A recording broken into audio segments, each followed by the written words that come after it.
Hi students, welcome to SR Academy. பல்வேறு மாவட்டங்கள்ல ஏற்கனவே first midterm time table announce பண்ணிட்டாங்க. அதனால நீங்க எல்லாரும் ஃபர்ஸ்ட் மிட்டம் டெஸ்ட்டுக்கு படிச்சிட்டு இருப்பீங்க அப்படின்னு நம்புறேன். உங்களுக்கு ரொம்பவே யூஸ்ஃபுல்லா இருக்கிற இந்த கொஸ்டின் பேப்பரை உங்களுக்கு கொண்டு வந்திருக்கேன். இந்த கொஷின் பேப்பர் ஏற்கனவே ஒரு மாவட்டத்தில் நடைபெற்ற ஒரிஜினல் கொஷின் பேப்பர். இந்த கொஷின் பேப்பரில் இருக்கிற அனைத்து கேள்விகளும் ரொம்ப ரொம்ப முக்கியமானது. அதனால் எதையும் சாய்ஸ் விடாமல் நல்லா படிச்சுட்டு போங்க.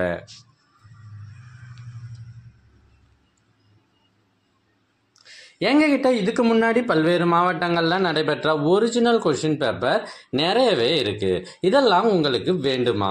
அதுக்கு நீங்க செய்ய வேண்டியது, முதல்ல நம்ம சேனலை சப்ஸ்கிரைப் பண்ணுங்க. அதுக்கப்புறம் கமெண்ட் ஓபன் பண்ணுங்க. ஃபர்ஸ்ட் கமெண்ட்ல உங்களுக்கான லிங்க் இருக்கு. இதுல பல்வேறு மாவட்டத்துல கேட்கப்பட்ட கேள்வித்தாள்கள் கொஸ்டின் பேப்பர்ஸ் 50க்கும் மேல இருக்கு. தேர்வுகளில் அதிக மதிப்பெண் பெற்று வெற்றி பெற வாழ்த்துக்கள்.